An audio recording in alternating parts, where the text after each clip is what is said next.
Përshëndetje të shtrenjtët e mi, mirë se vini në Golden Truth Tarot. Dhe tani, le të fillojmë me parashikimin e muajit shkurt për shenjën e shigjetarit. Shigjetar, në javën e parë të shkurtit do të keni një dëshirë të fortë ta shijoni jetën, të argëtoheni, do të mendoni vetëm për dëshirat tuaja, nevojat tuaja, do të jeni edhe pak egoist, e gjithë mendoni për atë egon tuaj, e gjithë bota rrotullohet rreth jush, ju duket sikur koha po ikën shpejt, sikur duhet ta shijoni jetën më shumë. Kjo edhe për shkak të energjisë së hënës së plot. Nga data 1 kemi hënën e plot në Luan, që është në shenjë zjarri, po një lloj si ju. Do ta ndjesh si energji edhe 2-3 ditë pas datës 1 shkurt, ku me emocion, me pasion, do thuash do bëj një blerje sepse mua më pëlqen, do t'ja bëj qefin vetes, do bëj gjëra për veten time, për nevojat e mia, boll kam menduar për të tjerët, boll kam sakrifikuar për të tjerët, duhet mendoj edhe për çfarë është më e mira për mua. Dikush do bëj një blerje të shtrenjtë që nuk ju duhet, por ju pëlqen ajo pjesa e statusit, ju pëlqen ideja e të mbururit, kjo energjia e Luanit i bën shigjetarët të duken, të bëjnë gjërat për sytë e botës më shumë se sa për nevojat e veta dhe mund të bëheni pishman më vonë, por për momentin mund ta merrni një vendim të tillë. Disa shigjetar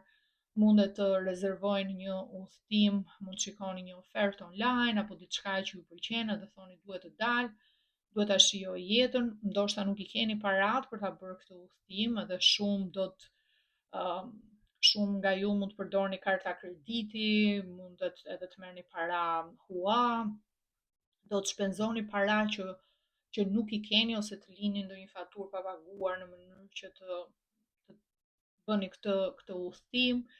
Shikoj vendime impulsive, vendime që më vonë pastaj do thoni mos çfarë po mendoja në atë kohë, në atë periudhë, se i bëra këto budalliqe, pse veprova në këtë formë. Me kujdes, mos lejoni atë energjinë e rrëmbyer emocionale të javës së parë, të ditëve të para të shkurtit, mendoni pak më në pasojat afatgjata. Kjo vlen edhe për pjesën e dashurisë dhe romancës, sepse ju shikoj të përfshirë në një njohje, në një flirt, që do të jetë vetëm me bazë të imazhit. Do të shikoni dikë, do t'ju pëlqejë fizikisht, do të jetë një person që më njëherë do të keni një shkëndi dhe mundet të filloj një flirt, një njohje mes jush, mund të ketë shumë gjëra ky person, gjëra të tjera që nuk janë pozitive për një raport afatgjat apo që mund t'ja vlejë për një njohje të mëtejshme, por ju nuk do t'i futeni shumë thellë, nuk do ta shumë gjëra do t'i evitoni, do t'ju interesoj vetëm pjesa e dukjes. Ju pëlqen pamja dhe kaq, pjesa tjetër nuk do të ketë shumë rëndësi. Thash, ajo fokusi kryesor i kësaj jave dhe i fillimit të shkurtit është vetëm ta shijoni jetën, kënaqësi aty për aty, momentale, kjo nevoja për dopamin me një herë, pa pritur, nuk duroni dot, nuk prisni dot gjatë, nuk prisni derisa gjërat realizohen apo derisa të kurseni paratë i keni për të paguar për një udhëtim. Doni të gjitha shpejt, shpejt, tani, tani, të kënaqem tani, ta shijoj jetën tani, se nuk e di sa gjëra do zgjasin, ta shfrytëzoj maksimalisht tani. Kjo formë të menduarit do të jetë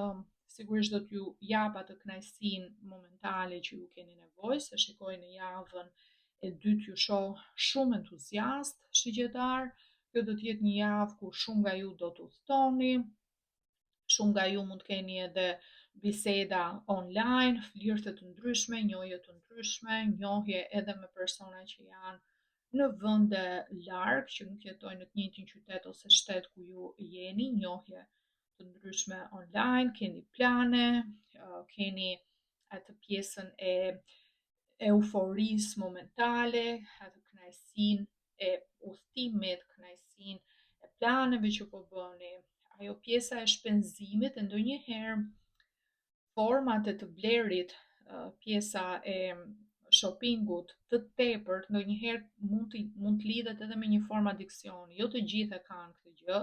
Nëse ti ke tendencën që sa herë që mërzitesh apo ka diçka që nuk shkon në jetën tënde, gjëja e parë që do të bësh është të dalësh, të shpenzosh para, të bësh shopping, të blesh gjëra dhe po të shikosh ambientin tënd ke shumë e shumë gjëra që janë të tepërta që ti nuk i përdor, që skadojnë përpara se ti përdorësh, më shumë se ç'duhet. Shikoje këtë pjesë me veten tënde sepse mund të jetë një shenjë e një lloj tjetër, një formë tjetër adiksioni që nuk është me një substancë të caktuar, por është nëpërmjet shoppingut dhe dopaminës që ti merr në momentin kur del edhe kur bën pazar dhe kur blen. Shikojeni këtë pjesë sepse e ndjej forë si energji për disa shigjetar, duhet ju them dhe këtë, shigjetar që ju jeni një nga shenjat që kanë më shumë se shenjat e tjera, që keni atë që quhet depresion i fshehur, sepse ju e maskoni gjithë kohës, përpiqeni që t'jeni të lumtur, nuk përballeni shumë me emocionet, me gjërat, dilni, doni merrni me gjëra të ndryshme, thua jam mirë, derisa vjen një moment që shigjetarët mund të shpërthejnë edhe mund ta tregojnë edhe kalojnë në një fazë më të thellë. Jeni personat që dukeni gjithmonë të lumtur, gjithmonë optimist, gjithmonë pozitiv, por kjo sepse i anashkaloni, nuk i futeni shumë thellë ndjenjave, nuk i përjetoni, nuk i analizoni me veten siç duhet. Dhe ju a them këtë se shikoj një kontrast mes 2 javëve të para me 2 javët më pas, 2 javët e dyta të shkurtit. Sidomos java e tretë është një javë e rëndësishme, sepse kemi eklipsin e hënës së re. Eklipsi është një periudhë me energji që të çorodit, të rëmujshme, është në ujor, që ka të bëjë me mendimet, ka të bëjë me arsyetimin. Dhe gjithashtu kemi dhe vitin e ri, sipas astrologjisë kineze, viti i ri hënor që fillon me datë 17 shkurt. Pikërisht kjo është data që shumë e rëndësishme dhe ju shoh në javën e tretë shiqetar të stepur, shikoj shumë gjëra që ju nuk doni të përballeni me probleme që mund të keni në shtëpi, probleme që i keni me fëmijët, probleme që i keni me partnerin ose partneren, probleme që i keni me prindrit, probleme që i keni me anëtarë të tjerë të familjes. Shikoj që kjo forma e të dalit, të argëtuarit, të njohjeve gjithçka është një formë për të larguar nga streset e përditshme, për të larguar nga probleme që janë të shumë të thella nga ana emocionale që ti nuk do të përballesh, nuk do ti flasësh, nuk do ti diskutosh, do thjesht të shkëputesh, të bësh sikur gjithçka është okay, gjithçka është mirë, por në fakt problemi vazhdon të jetë aty. Dhe shikoj fjalë, shikoj thashëtheme, shikoj disa biseda të pakëndshme. Je në një situatë në javën e tretë ku ti do të ndjesh si një fëmijë i pambrojtur, nuk do dish se si të veprosh, nuk do dish se si ta përballosh situatën, pavarësisht moshës që ti ke. Energjia është e tillë që je me shpallua, të shikoj pak me shpallua mbas murit, do ta frenosh veten shumë gjëra që ti mund duash të thuash për shkak të frikës se mos ndoshta debatet thellohen, mos i mbetet hatri të tjerëve. Janë edhe plagë që ti nuk do t'i hapësh me veten tënde, nuk do të flasësh se e di që po të flasësh më shumë, edhe më shumë gjëra do dalin në sipërfaqe dhe të shikoj shumë të stepur në javën e tretë, shumë të stepur. Me çfarë do të thonë të tjerët, në shumë situata ku nuk do të t'i prishësh qefin askujt, me pa kënaqësi, me një ndjesi që ti do të luftosh më shumë, do të bësh më shumë, po ke dhe frikë, ke dhe hezitim. Dhe kjo është një çështje që ka të bëjë me familjen. Ka të bëjë me familjen për shumë shigjetar. Shikoj edhe një situatë ku disa shigjetarë, sidomos ata që janë të ndarë ose të divorcuar, problemi mund të jetë me fëmijët. Mund të jetë me fëmijët për disa prej jush dhe shikoj një situatë ku do të shikoni një ndryshim të sjelljes së fëmijës, por nuk dini se si të veproni. Mund të shikoni që kur fëmia është me ju, gjatë kohës që është në shtëpi me ju, ka sjellje tjetër. Në momentin që mund të shkoj tek ish partneri apo ish partnerja juaj, ose familja e ish partnerit ose prindrit tjetër, pra ka një ndryshim total. Mund të vijë, mund të thotë, mund të ketë një sjellje jo të mirë ndaj jush, mund të ketë shpërthime emocionale, mund të ketë një sjellje të papërshtatshme dhe nuk doni që fëmia të mërzitet, nuk doni që të keni sigurisht përçarje, duhet të tregoni shumë të kujdesshëm, mund të jetë një person ish partneri ose partnerja mund të ketë filluar një raport tjetër dhe është një person tjetër i përfshirë, situata të komplikuara familjare, thash nuk janë gjëra shumë të thjeshta për të zgjidhur për disa për ju shigjetar. Mund të jetë kjo edhe arsye pse doni të largoheni realitetit e presioneve të gjithçkaje, si për të marrë pak pushim edhe për të pas pak kënaqësi nga jeta edhe për të bërë edhe gjëra që ju dëshironi t'i bëni. Nëse është brenda mundësive tuaja,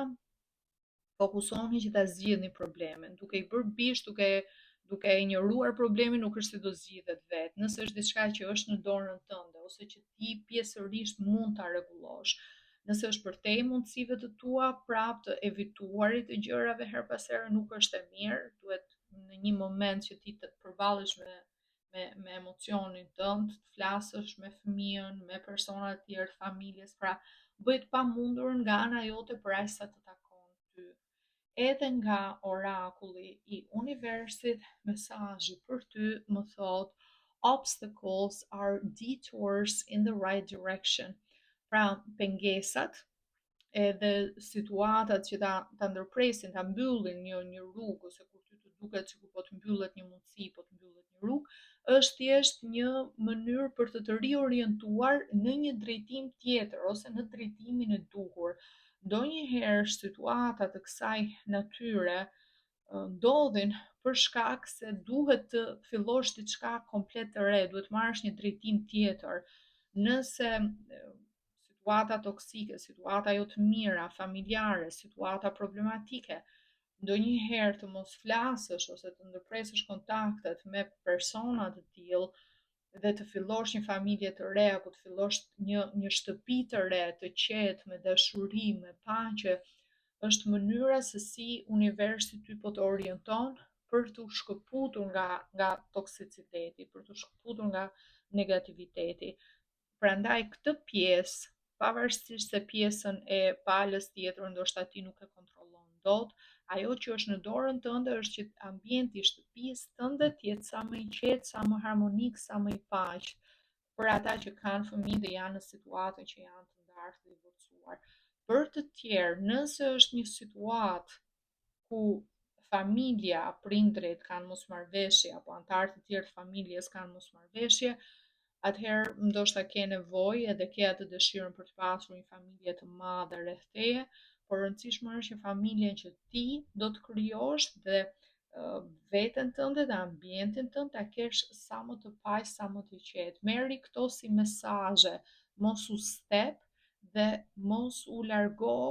nga realiteti duke i bërë bisht gjërave. Mesazhi është i qartë, pengesat janë një shenjë për të të orientuar në drejtimin e duhur, jo për të thënë je në këtë rrugë, të del kjo pengesa përpara, edhe thua po e bëj pushim, nuk po e shoh këtë pengesën, po filloj prapë në një kohë tjetër. Jo, kjo është shenja që ti vazhdo, ec, merr një drejtim në një anë tjetër që do të jetë shumë më pozitive për ty. Okej, shigjetar, kjo është gjithçka që unë shikoj për ju për muajin e shkurt. Ju falenderoj shumë që më ndoqët. Nëse të pëlqeu ky lexim, të lutem më jep një like, një koment, mos haro të abonohesh, të bësh subscribe që mos të humbasësh videot e ardhshme, dhe nëse